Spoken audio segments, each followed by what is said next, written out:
Hello, everybody. Hello. So, I'd like to welcome everyone to the legislative breakfast here at the East Side, the April Fool's edition. Our scheduled speakers today are Marcotte, Bobbby Starr, and Larry Labor, representatives and senator. I'd like to thank the East Side for putting on the food here. It's amazing food. There is no sponsor today, so it is a $5 honor system into the red glass vase on the table there if you haven't seen it. I'd like to thank NEK-TV for coming and doing this as always. They're amazing. And I'd like to thank all of you for coming, and it wasn't quite as bad as the last few, so the weather's getting better. And of course the senators and representatives for coming also. We'll begin with Senator Bobbby Starr. Go ahead. Well, thank you, Dan, and the Chamber for hosting this. It's always a pleasure, especially on April Fool's Day, and a nice morning like we're having, to be here with you folks. We just got through, or still in the process of crossover in Montpelier, where we have to have our Senate bills over to the House by, well, they have to be in the process by like last week and vice versa. And we did get the, I guess I should have started by saying that I chair the Senate Agricultural Committee, as well as sitting on the Senate Appropriations Committee. And we did, in our Ag Committee, get all of our S bills over to the House that we're sending. And we received back a half a dozen or so bills from the House. One was at our food markets that we have all summer around the state. Farmers were only allowed to sell whole chickens, and the House sent us a bill, and I expect we already have started working on it, and we'll pass it where farmers can sell parts of chickens.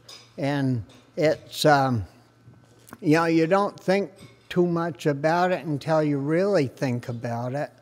But years ago, you could buy a whole chicken and eat it up in a meal because the family was bigger. And nowadays, people want to buy just certain parts of a chicken because there's a lot of households with only 2 people there, 1 person. And so it should generate a lot of sales, extra sales for the chicken people, as well as making it more convenient for the consumer. Another bill that they sent us was a timber trespass bill. And you know, you say, well, I wonder what a timber trespass bill is. And well, what's been happening, according to our one witness that we've already had in so far, is that a landowner will hire a logger to cut their wood. Well, the logger gets to cutting.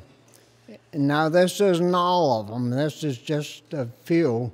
But they'll get over onto the neighbors, cut their wood, and run away with the wood, of course, and not ever pay for it. And so this bill will stiffen the penalties on doing such a cut, and plus they'll be put on a registry where if you look on your iPhone or anything, you'll see bad actors or whatever, and they'll be on that list. So that's a pretty good bill.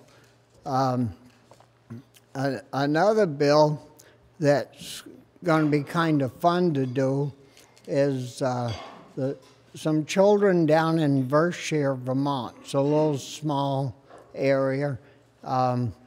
They did a lot of work on trying to find a state mushroom, and the children are all excited about coming. I mean, the day it landed on our table in the Senate, we got a couple of phone calls from the schools and the teacher that was involved saying, well, we want to come and testify. And I said, well, you know, we only meet a half a day because the other half's in the second committee. And, well, if you want to save yourselves a trip, we'll let you be on Zoom. Oh, no, we want to come be in person. So, you know, it's always good to have children come and visit the State House and take part in a discussion. And so that'll be a good bill. The one they sent us that's probably going to be the hardest to deal with is they passed a ban on farmers using treated corn seed, NEK corn seeds. And we had a meeting a month or so ago in Irisburg, the whole delegation with a group of farmers, and that came up because it was still being discussed in the House, and that wasn't one farmer there that was very happy about planting his corn without the neonics. And what they told us was that you know, there isn't anything to take its place right now. So the House did move that date out to 2029, which is somewhat helpful, but it still doesn't take care of the issue of the tonnage that you get per acre, and you know, if we're going to have farmers are going to have enough feed with the same acreage with untreated corn seed. So what we're planning on doing is organic farmers haven't been able to use neonics or any of that for years. So what I think we'll do is get a group of them in, see what their tonnage per acre is, how well the corn grows, and then get our dairy guys in that plant a lot of corn and see, you know, what they got to say. But I think that bill's gonna probably require a lot of serious attention. And if you look at the grand scheme of things, Vermont plants about 100,000 acres, and that is 0.1% of the total corn grown in the country. And we have taken some testimony, well, an introduction to the bill, and if you figure it on our 100,000 acres, Vermont uses 5 ton of neonics to do the 100,000 acres. So it's a very small part of the total, and you know, sometimes you learn a lot about things doing a bill like this, and I expect we'll get quite a lot of learning, and there's no real winner in the whole deal when you get done. And then we've got a miscellaneous ag bill that deals with the agency of ag on maybe about 10 or 11 different technical changes that they've requested. So, and that's housekeeping bills. So that one's be kind of probably easy and fun to do. As far as the Appropriations Committee, we have got some problems coming. The House sent us their appropriations bill, which wasn't too bad. When the governor gave his speech about the budget, it came in at about $8.5 million. The House sent us a budget that was about $8.6 billion, which isn't bad. You know, it's in the ballpark of being where the governor was, different things, but close to the same number. Well, the House has got, I don't know, they'll talk about it probably, 3 or 4 or 5 maybe other bills that are coming along that have got millions of dollars attached to them. And they've raised corporate tax, personal income tax above a certain level. And I don't know, I'll let them talk about it, but probably a host of other taxes they've raised to pay for the bills that we haven't received yet. So that's going to be a lot of fun dealing with those. And over on the Senate side, what we do when a bill, if you don't have a bill come in by the deadline, then your bill dies. But if it does and it has money hooked to it, we take the money out, set it aside, make a list, and put it on the list. And then when we get around to put the Senate budget bill together, we've got a list of, I don't know, 100, 200 different funding requests, but we weigh each one out on what's most important and least important and build the budget around the total request. And if there isn't any money left when we get at the end, well, those projects never get funded. And I don't know how this is going to work with getting these extra bills with money hooked to them and taxes hooked to them. But with the school tax going up the way that has in a lot of areas, we've been fairly fortunate up here because of a bill we passed last year on weighting the children that we do have in school.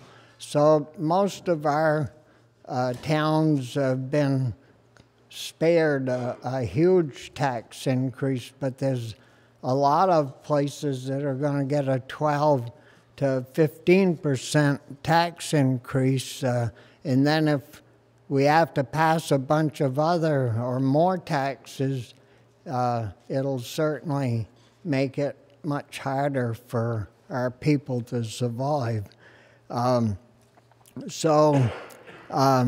There's some other bills that I wanted to, we okay?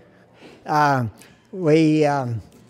gotten a lot of emails on 258, S258, the changing the fish and game department all around, and that bill required, or it didn't require, but it got a lot of discussion, and they wanted to change the makeup of the board and who makes the final decisions, and we really didn't have any support from the hunting and trapping and fishing people to support that move.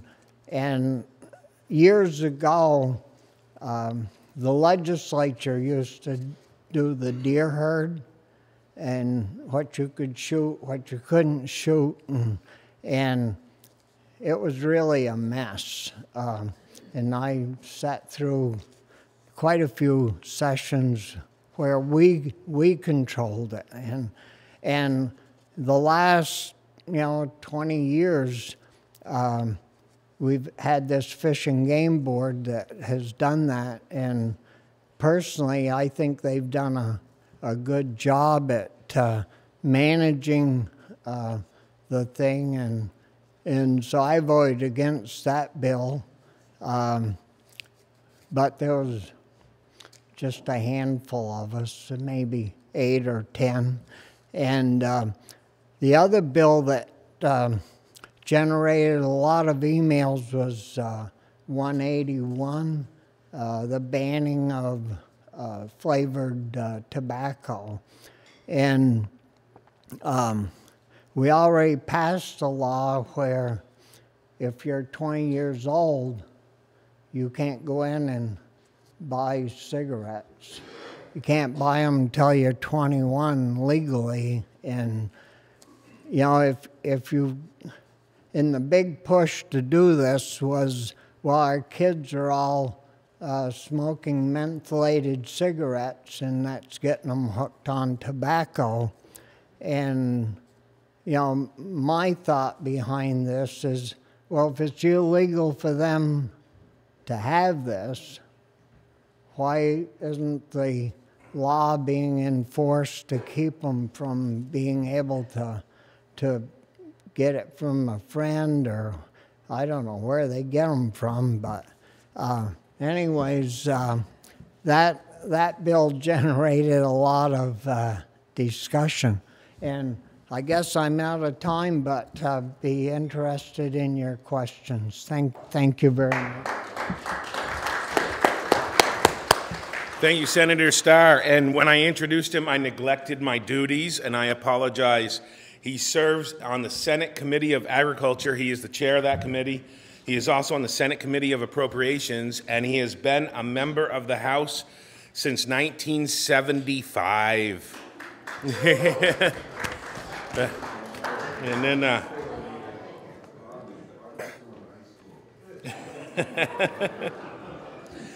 next up will be Mike Marcotte, who has been a member since 2004, and he is on the House Committee of Commerce and Economic Development. He is the chair of that committee. So, thank you, Mike. Good morning, everyone. Thank you, Dan. Thank you to the media that's here this morning. Thank you for everyone that's come out this morning. Before I get started, I think Bobbie neglected one thing that I think he wanted everyone to know, that he's not going to run for the Senate this year. He's running as governor. He felt that after all these years, it was time for him to step up a little bit. Of course, today is April Fool's Day, too, right? So Bobbie touched on a number of things that are going on in the State House. We just passed the budget, and as Bobbie said, it was closely aligned revenue-wise to the governor's recommend. What's in it there are pieces that are a little different than what the governor was looking at. But also, one thing that's happening in the House now is that we've raised in other bills around $131 million in new taxes, whether they be corporate taxes or new personal income taxes on people earning $500,000 or more, to fund, I would say, laudable goals and new spending or increased spending, such as increasing Medicaid and Dr. Dinosaur reimbursements. So I have some problems with that. We found during the pandemic that we didn't have the manufacturing capacity in the United States to be able to produce the goods that we needed during the pandemic. We rely on China so much. There's been a push to bring manufacturing back to the United States, but by increasing corporate taxes, that's not going to help bring those corporations back to the United States. So it's kind of, you know, we give money to, you know, for chip manufacturing, but then on the other hand, we're going to take it away. So it doesn't make a lot of sense to me. People earning $500,000 or more a year, that's the upper 1% of citizens in Vermont. There's nothing that stops them from moving their residency to New Hampshire or to Florida or other more favorable tax states. And we have been losing those people. So I think that's something that we really need to think about and be very careful of what we're doing. Also, in my committee, we passed H-121, which is the data privacy bill. This is a huge and complex bill that we sent over to the Senate, something that we worked on all session, up to this point, all session long, to make it across, to make it through crossover. So now it's in the Senate Economic Development Committee. There, we'll start taking testimony on that. They in turn sent us S-289, which is a kids code bill, which is kind of a companion to H-121. So we'll start working on that. We need to really work on aligning definitions within the two bills. H-121 will be kind of the basis for how we deal with data privacy, and we'll continue to build on that.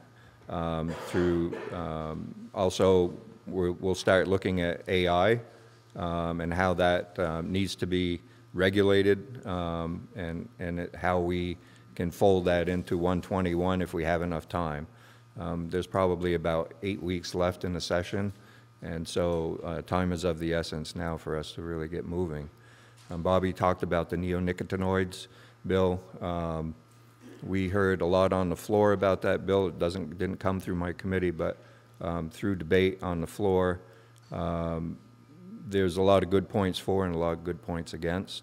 One thing we did learn is that Quebec has banned neonicotinoids for the last 5 years, and from what we heard on the floor, that hasn't really been an issue for them. And there are other pesticides that can be put on the seed other than neonicotinoids. So I think we need to really look at that. Our bill is kind of tied to New York. Theirs doesn't go into effect until 2029 as well. So we'll see how that all works out. The neonicotinoids, from what we heard, is not water soluble. So, of course, we've heard that it's devastated the bee population in the state.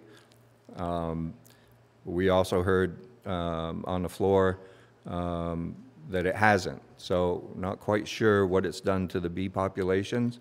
I know personally I don't see very many bees around my house any longer. I'm not sure if others have seen that as well. It also gets into the water stream. We've heard that once it gets into the streams and rivers, that it can kill other insects that are in the water that fish feed on. So that can be detrimental to the fish population as well, reducing their amount of feed that they have. So I think we need a lot more information on that. We also passed H-707, which is a workforce bill. It was designed to, number one, reduce the number of members on the State Workforce Development Board. Currently, there's 63 members on that board. We've reduced it, excuse me, reduced that down to 26, which is the minimum that the federal government requires to make that board a little more nimble. But we've also created the Office of Workforce Development, Expansion and Development, and creating an executive director position that will sit directly under the governor, so will be controlled by the governor. Currently, the executive director just deals with the State Workforce Development Board, but they only look at, they only deal with what the federal government requires them to deal with. So we're leaving a lot of other workforce development businesses, nonprofits that work around the state to try to do over and above what WIOA requires them, what WIOA requires us to do. And we don't have really good coordination there. There's not a lot of understanding of what, excuse me, what nonprofit is doing. And so we need to coordinate and collaborate together to make sure that we're not spending money in the same areas that the federal or the state government's spending on. So it's a position that we hope will get through the Senate, and we'll get that up and running to start to get a better handle on what we're doing for workforce development. Also within that bill, we have a study committee that will look at creating like a data bank so that we can receive data from all of these entities that are out there doing workforce development and be able to put that and aggregate it into one place that we as legislators can go to, and you as a public can also go to look and see what's going on. And we're hoping that you know, we really need to do that with all the state government. So we're working with other agencies on trying to develop this. Trying to think of anything else that we're waiting for the Senate to send us back H-55, which is an unemployment bill that we sent to them last year. Last year they had sent their own version of that bill, which we passed. So that bill's been sitting on their wall. Unfortunately, neither my committee nor the Senate Economic Development Committee had time during the first part of the session to deal with a housekeeping bill that the Department of Labor is bringing us. So we're going to use that H-55 as a vehicle to get that into play. So the Senate will be working on that and sending that to us in the next few weeks. So those are some of the things that are going on in my committee and in the State House, in the House side of the State House, and look forward to your questions. Thank you.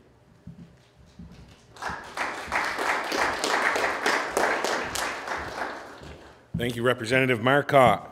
And the third speaker will be Representative Larry Labor, who's a member since 2022, and he's on the House Committee on General and Housing. I may have wrote that wrong, but it seems to be a cut and paste. But the general part is the swamp where they say everything else goes when they don't know where to put it. Previous speakers have shot my delivery all to pieces. So I'm going to fill in as best I can. Discussion came around about neonics, and that's quite a controversial topic down there. You have the one hand where the farmers want neonic treated agricultural seeds, not sweet corn. And the allegations being that, well, this will eventually pollute our waterways. Well, yes and no, according to the literature. And if you look at the Cornell study, Cornell said, well, we reviewed 1,000 different studies on neonics. Well, that's true, but that was a meta-analysis. They didn't perform the studies. So what was the caliber of the studies? Well, that wasn't discussed. We interviewed people in the committee for apiaries, beehives growers, and honey producers and products from that. But they didn't interview our Secretary of Agriculture, Henson Tibbetts. Well, is this nation? Is it nationwide? Is it just Vermont? when you take testimony from him, you find out the bee growers are very happy right now because the colonies are multiplying. Well, okay. So you want to get NEK-free seeds, but there are no producers. The seeds are available in Canada that aren't treated. But in the States, that you have to study corn, and corn is a commodity that's in the marketplace. Those seeds are picked up and purchased 6 to 8 months ahead of time so that the chemicals can be added to the seeds and then sold to the consumer. And we interviewed one individual who seeds 2,700 acres of corn for cattle. Okay, where am I going to find seeds? Well, he found out that was going to be a difficult to accomplish. So therefore, it's been out to 29, like Bobbie said. And they will write exemptions from now till then to give the time for the manufacturers to make the adjustments needed and for the growers of seeds. And the other thing about NEKs, especially with your flowering crops like your raspberries, blueberries, strawberries, apples, pears, whatever, it's only during the bloom that your bees are there pollinating. If you time the administration of it, you can dodge that. That wasn't discussed very much. It should have been.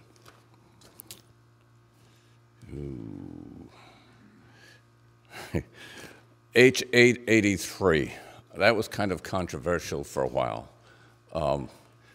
At the time we discussed this bill, the state was paying $132 a night for unhoused people to be in motel rooms, etc. Well, there was no, quote, common purchasing agent. That's been negotiated. That's down to $80 a night now instead of $132 for a significant savings. Let's go to health care. You say, well, you're in housing. What's that got to do with health care? Well, actually, we're a policy committee. And as a result of some of the things we got put into some of the bills, over 315 students are going to benefit from decreased tuitions to become dental hygienists, mid-level healthcare providers like an LPN, X-ray, rad techs. So that should, with the incentive that the state is giving to the health care through the Vermont State College system, we should be able to retain a whole lot of those kids to ease the staffing crisis that we're currently getting. And I'll give you an idea on the dental technicians. There's discussion about training them, giving some additional training, so that they can actually relieve the dentist of some of that tedium to do fillings. That would be a good thing. It'll relieve a lot of the load. What else would you like to hear about? The big bill. The big bill is proposed was $8.53 billion. And you heard that right, that's a B. The approval came through at $8.6 billion. Well, that's not too far off. What they don't tell you is that some of the things that the governor wanted just got gone, and some of the things that they wanted in the House and Senate got filled in. So that's the disparity between the two numbers. The 131 million that Mike talked about, that's going to be coming to us in the form of increased taxes. You're not going to like your August tax bills when you have to pay them in October and early November. Depending upon the school district, There was 30 school districts in the state that turned down their budgets. Well, that's going to come back to haunt us, too. So, 12 to 16% of the increase in the fuel in the school district budgets is due to health care. That's not easy to dodge.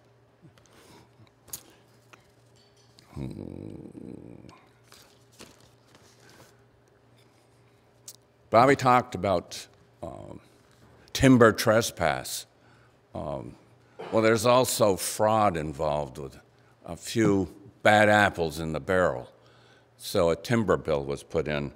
But this is more to start a study group of stakeholders to find out how to support the wood products industry. In the state of Vermont, just 20 years ago, we had 60-plus sawmills. Now you're down to 16. That's not a comfortable place to be. We in the North live close to the Canadian border.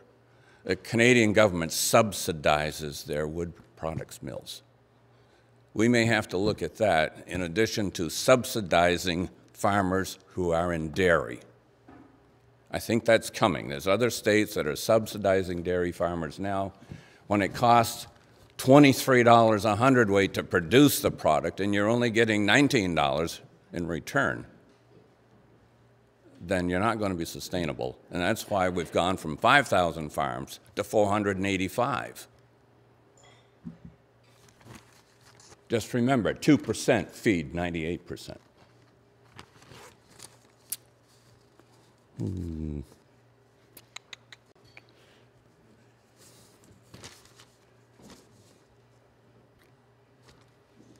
In the timber trespass bill, there's also monies put in for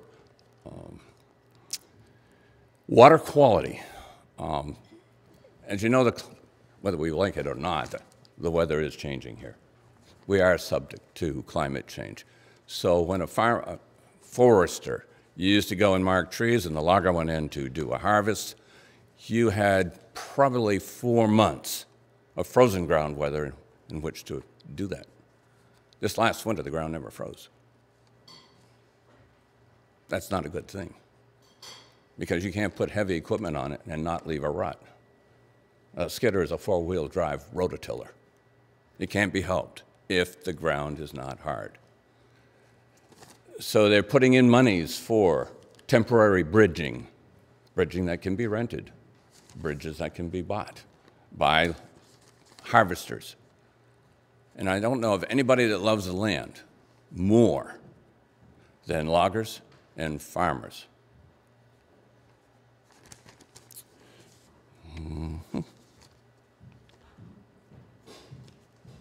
Another bill that falls under housing had to do, it came out of our committee.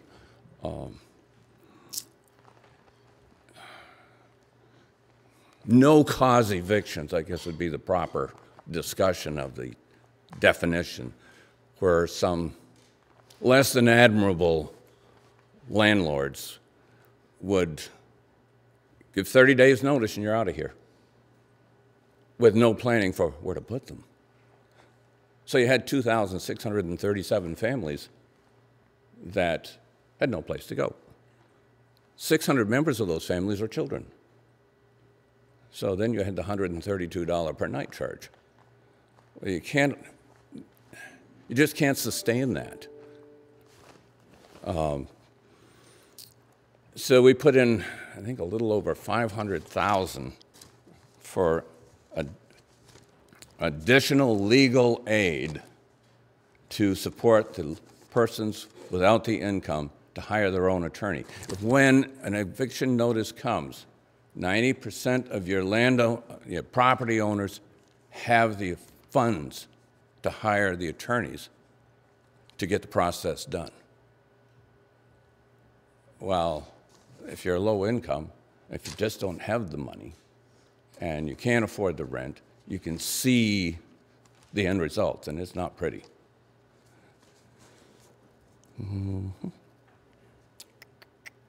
We attached $750,000 for DCF to be able to weatherize and supplement the weatherization program through NETO and other nonprofits to handle manufactured homes, to increase the weatherization in them, and try to get monies set aside for cold weather heat pumps. And you say, well, yeah. Damn, I got the cane already. If you have any other questions, shoot them at me. Thank you.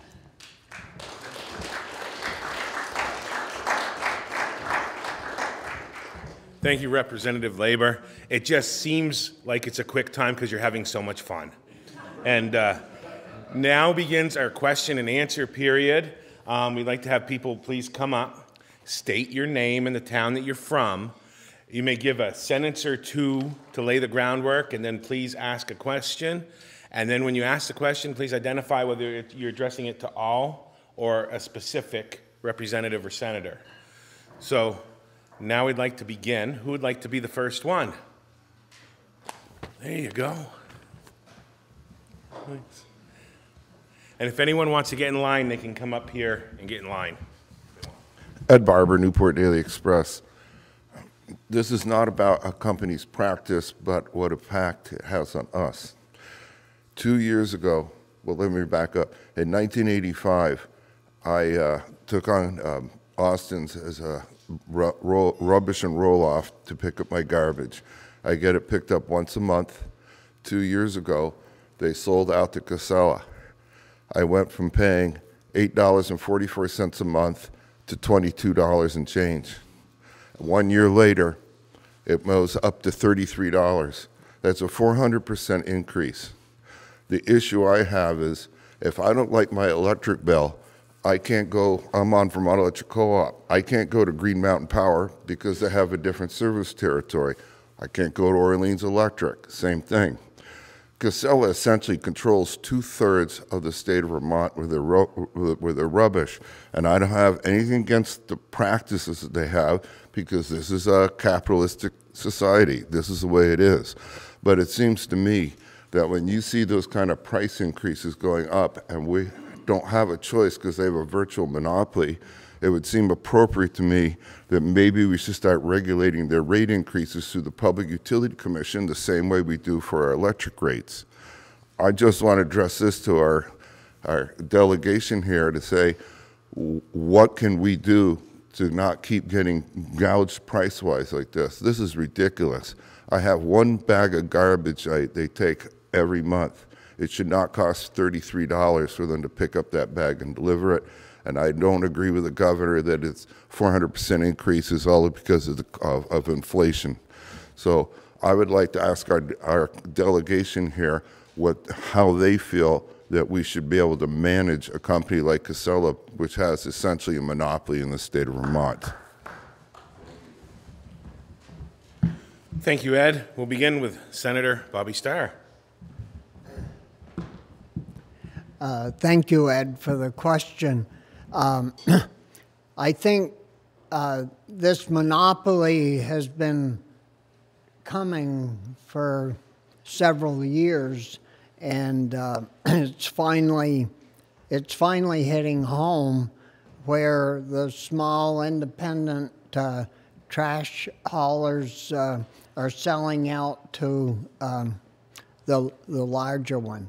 And I think it is our job in Montpelier to have rules and regulations to handle monopolies when you see them coming. And I think this past year is really put, brought this to the forefront. And I would think our Public Utility Commission would look into this and possibly see if there is a problem. Certainly sounds like there's a problem if you go $30 for one bag of trash. But I'm glad you brought that up, Ed, and we should look into it. Representative Mike Marcotte.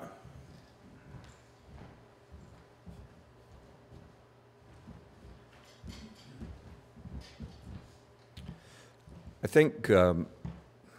think we have 3 haulers left around here.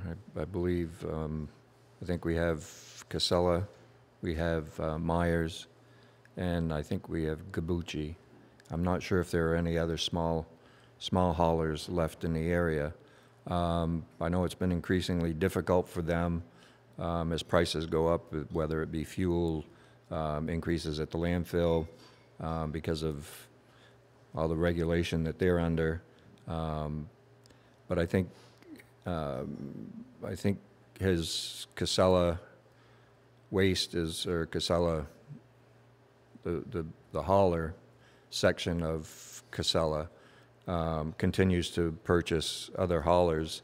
It may be something that the Attorney General's office should be looking into as well, to make sure that we're not creating a monopoly or allowing that to happen.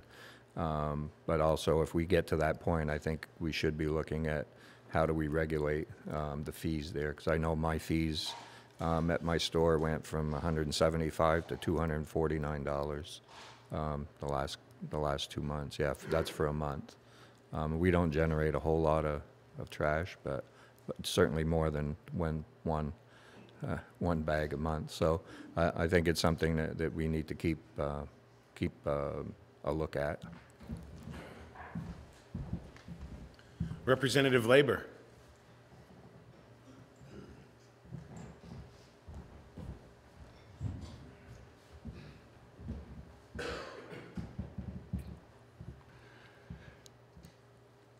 I'm not sure how to approach this. Yes, Casella does have the mega monopoly, but Representative Page and myself tried to eliminate out-of-state trucking of waste to here, because it's not just Vermont trash. And we followed some other states on their legal aspects of it. And we found that Maine did lock down their borders for trucks coming in from out of state to their landfills. Oh, why not do that? Well, you can't do that in Vermont because in Maine owns the landfill. Vermont doesn't own this landfill. So that just prevented it from happening. We did get the Lake in Crisis bill got voted in. Hopefully that will generate some revenue for cleanup in the future. And we got a siting, I call it the siting bill. It's going to take a long time to find an alternative site to replace Casella's mountain of trash here. And it's going to keep growing until that happens. So this siting bill that we got passed, estimates are between 10 and 15 years, and the NIMBYism in this state is phenomenal. Don't put it in my backyard. So nobody wants us. That's a pushback that is very hard to beat. And it's not just a matter of putting dollars. It's putting the site where it doesn't affect groundwater, doesn't affect streams, doesn't affect farmers, doesn't affect villages because of odor, because we know all of the above happen. So that's where we are with it. This is going to be much longer in occurrence to happen than what any of us want. Thank you. Thank you, Representative Labor. Next question. There we go. Thank you. My name is Donald Piat, Newport Center. This would be a question for all of you. Mike can probably relate to this better than anybody because he owns a store. My question is in regards to food stamps. It's not food stamps anymore. It's a card that they get, that they present. And from what I know, that anybody that has this card at the end of each month, and I would like to hear from Mike more than anybody, they're allowed a certain amount of cash on that card, every month that they can spend on whatever they want. So my question is that true? And can they spend it on anything they want in regards to buying beer, drugs, tattoos, or whatever they want to spend it on? I would like to know that. And if it is, if there's anything in the process of reforming that so they don't have that and it goes towards just food. Well, Representative Marcotte, since he addressed it to you, we'll let you begin. And if either one of you two want to add anything after, we'll just have you come in. Thanks.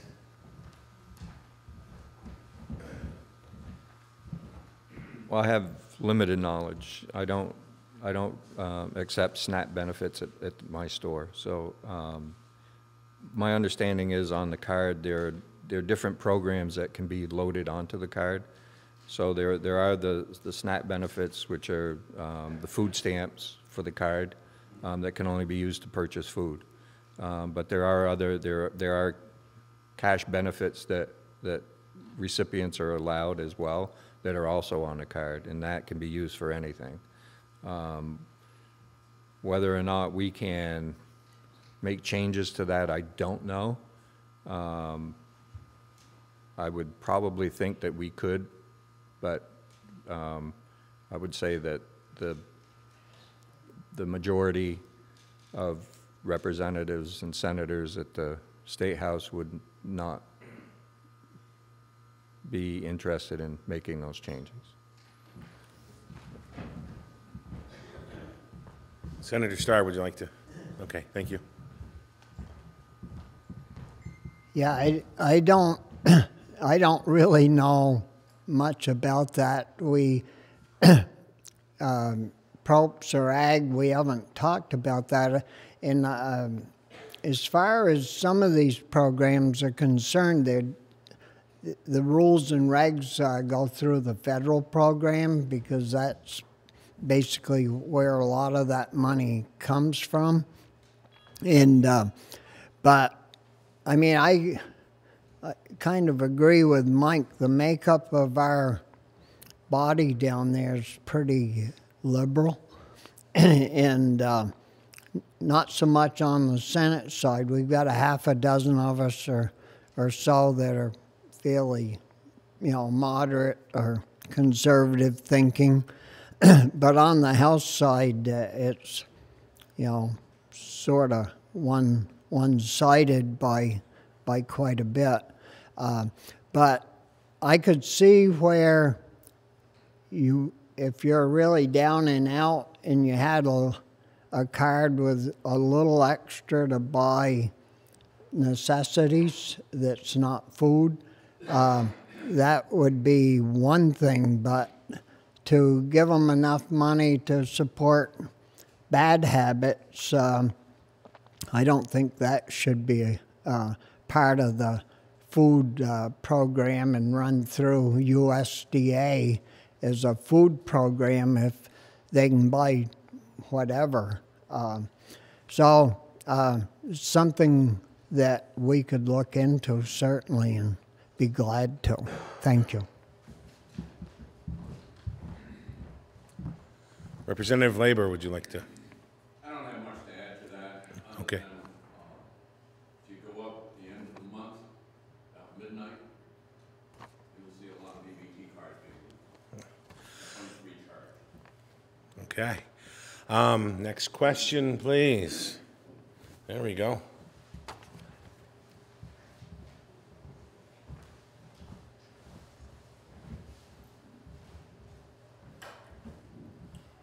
Bernard Peters from Irisburg. Question. We have businesses that come here, which we want, but do we also have nonprofit? Some of these businesses that come here really need help.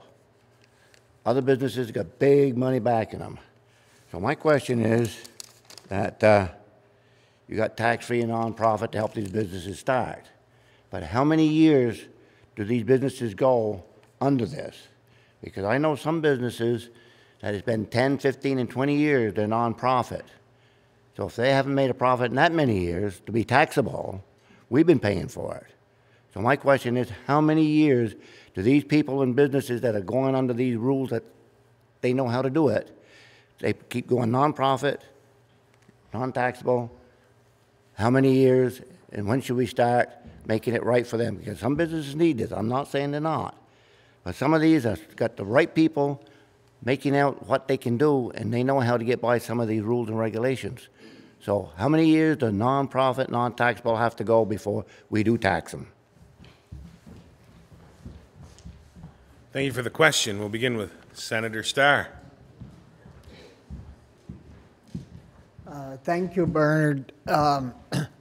Usually a nonprofit is an organization that helps people, promotes certain things that they believe in, and I would have to know more, I guess, about what type of a business, a regular business is running under a nonprofit name, because I believe that would be an illegal purpose to be qualified for a nonprofit organization.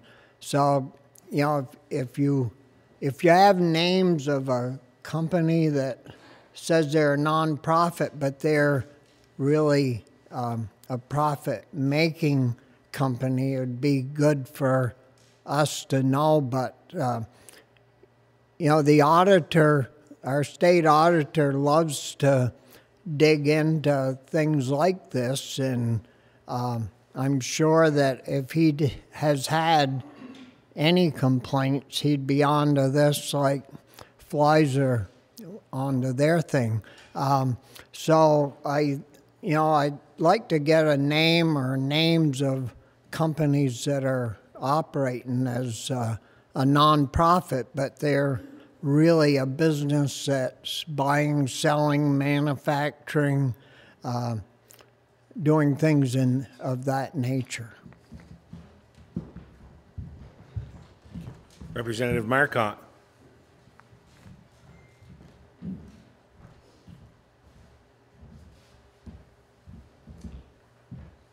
Thanks for the question, Bernie. Nonprofits generally don't change their structure to a for-profit. As Bobbie said, they're generally there to assist as beneficial to the public. So like Bobbie and I sit on the VNA board, Home Health, for our area. That's a nonprofit. Also, we have a lot of nonprofits that assist municipalities and assist the workforce in different aspects. So I don't see that changing any, because it is generally a public benefit. So I don't know that there may be some nonprofits out there that maybe should be for profit, but I'm not aware of which ones those would be.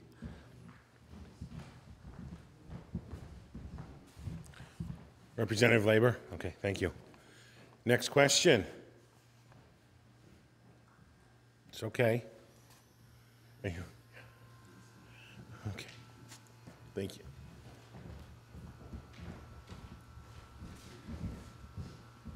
Janine Young, Craftsbury Common. I have a little difficulty understanding the differences in a couple of the bills that have gone through. H806 is one of them that is Libraries, History, and Informative Technology, Public Library, Prohibition of Book Bans. Then you have, I think it's, I ended up printing this so small I can't read it. H806, again, is about book bans in the schools. You passed H220, which there was one good thing about age-appropriate books. But it also reduced the age from 16 to 12, where parents can't access what your children are reading in the library, from 16 down to 12. We've already lowered to age 12 what parents can find out about their children's medical history. Maybe the question is, what is an adult? If you can't buy cigarettes or vaping till you're 21, you can get your own medical care at 12. You can get your own, secret book things at 12. Some people want to raise the age of getting a gun to 25. You can drive at 16. You can vote at 18. What is the age of an adult? When can you make your own decisions? And you stay on your parents' insurance till you're 26. Can we define what an adult is and when people can, how long parents can actually control their children and be responsible for their children? They're in the end responsible for their children. Let's set an age for what's an adult? Thank you for that excellent question. And you can be in the military at 17, just so you know. Senator Bobbby Starr. Thank you, Janine. Some children are never adults.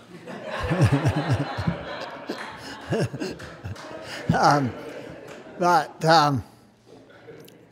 it is a strange. Those of us that are in Montpelier sit through some strange debates. That's for sure. And, a child at 12 years old shouldn't be basically on their own.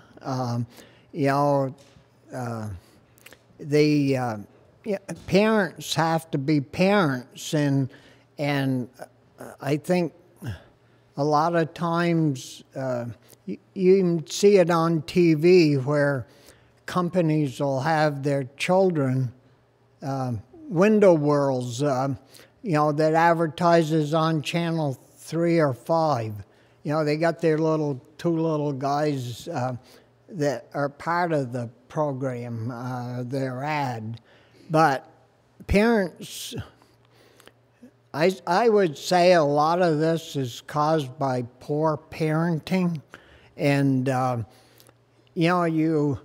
as busy as I've been through my whole life, when my son was growing up and I was in Montpelier, my wife was taking care of him well.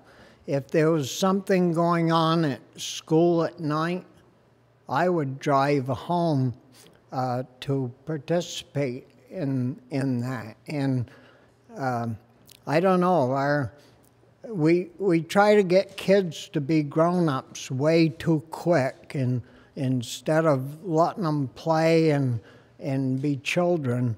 And I don't know, it's our society that causes this. The smoking ban. Golly, if you're supposed to be 21, you can go in the military at 18. You can get married when you're 18. I guess you can have children at, I don't know what age, but it's a young age. Until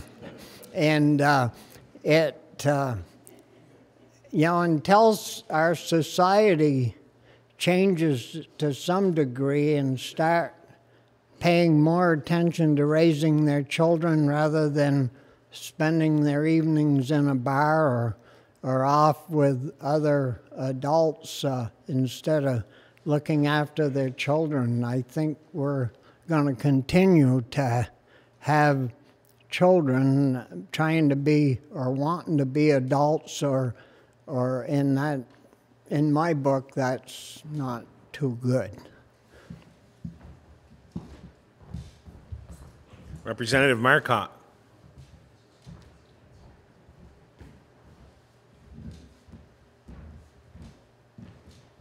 Well, Janine, thank you, because I'm confused too.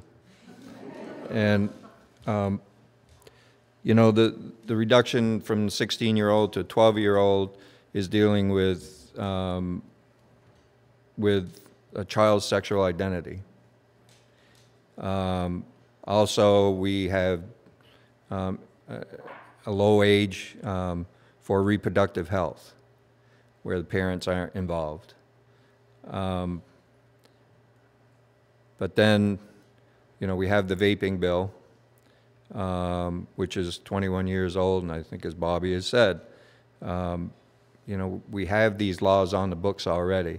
And the issue with the vapes is that there's a ton of different flavors out there, bubble gum and all types of that. And that's, I think, mainly what they're trying to get at.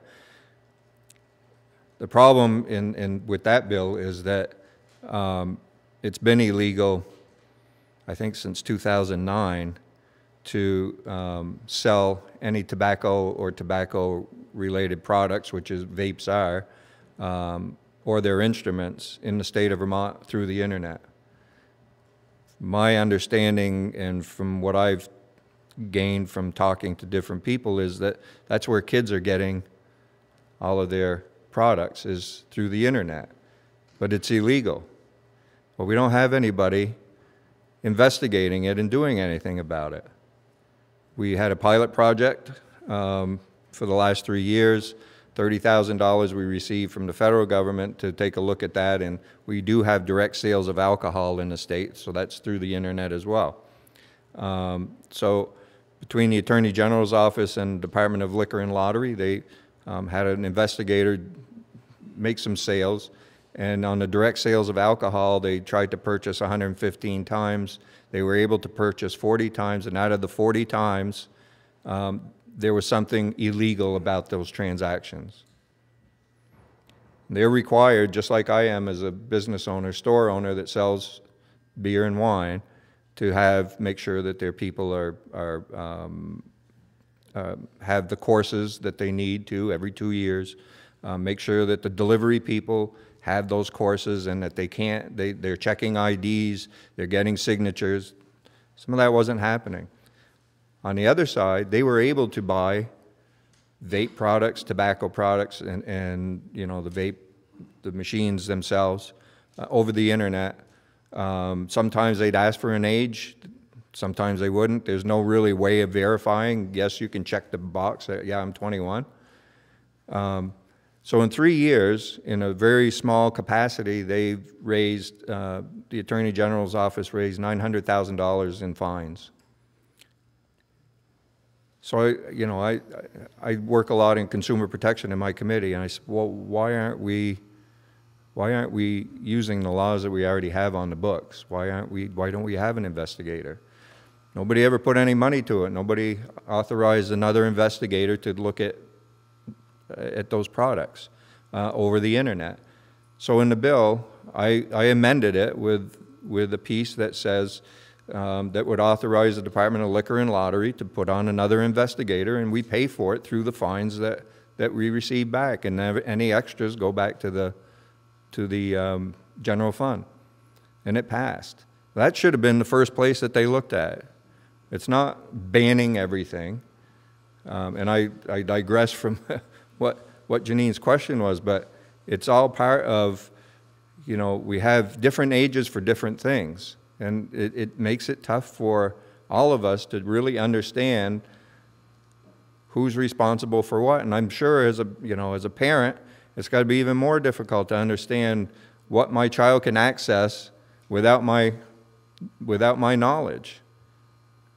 So I don't know what the answer is, though. Representative Labor.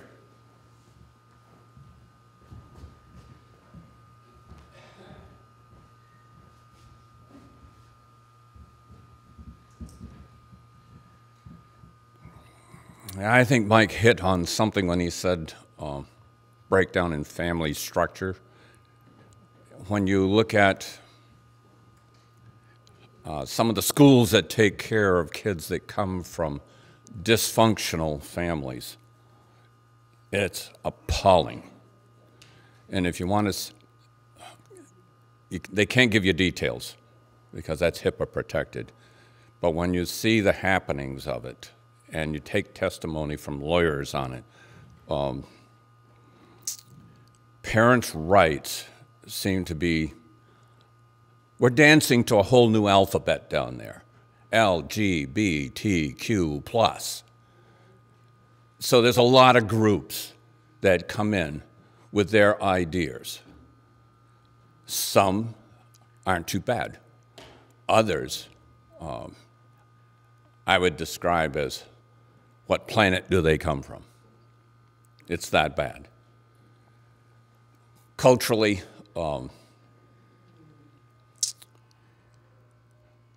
Vermont is the least, and I'll put this in quotation marks, the least churched state in the nation. Only 37% of the population will admit that they're part of an organized religion, meaning that there's a pastor, a minister, in a building. But only 17% of that 37% attend. So where's the dysfunction? I mean, parents have a responsibility, and yet you take an emancipated female. How did that happen? It used to be 18, now it's 16. They can go off and get married. That's happening in many states. Why? I don't understand it. On a lighter note, let me tell you about the mushroom bill. This is kind of cute. It has nothing to do with psilocybin or other hallucinogenic mushrooms. This is more of a civics class and a forward-thinking teacher who had kids, multiple age groups that he taught and is still teaching. And we're one of 5 states that will be entering, and if we pass that, and I'm pretty sure it's going to go through, we will become the 6th state to have a state mushroom. Now states have a state flower, a state plant, a state bird, a state fish, etc. Well, those other 5 states have a state mushroom, so why shouldn't Vermont? So that was part of his civics training to the kids, and they went through our committee, and out on the House floor, they were up in the gallery watching the comings of a bill, and it was amazing that they picked this bear-tooth hound mushroom. It's a pretty mushroom. It's actually edible. And it grows, I guess, down in the area where this school and this teacher and these kids came from. I believe it was around the Berkshire area. And mushrooms are a very important part of our environment. They can take a dead tree and start the decomposition on it and accelerate it and turn it into humus a lot faster than if there's no mushrooms. Well, some of these mushrooms have alleged medicinal enhancements, cognitive availability being one of them. I think I'm going to start eating them by the pound. But they were passionate. He stirred up their juices. They were passionate about having a mushroom, and they identified a whole bunch of mushrooms, and they made them take a poll and survey which mushroom that school was going to promote for a state mushroom. So that's the genesis of it. It's actually a civics course. Thank you. Thank you. So now I know there is a fungus among us. Anyway, so this concludes the legislative breakfast. What was that? Legislature is fun, right? Anyway, so thank you all for coming. Again, I'd like to thank the Eastside for the great food, NEK-TV, the members of the media, the senators and representatives for coming, and again, all of you. The next breakfast will be April 22nd. It will be sponsored by the Orleans County Board of Realtors, so breakfast will be free, and is scheduled Senator Russ Ingalls, Representative Brian Smith, and Representative Woodman Page. And happy eclipse, everybody. Thank you.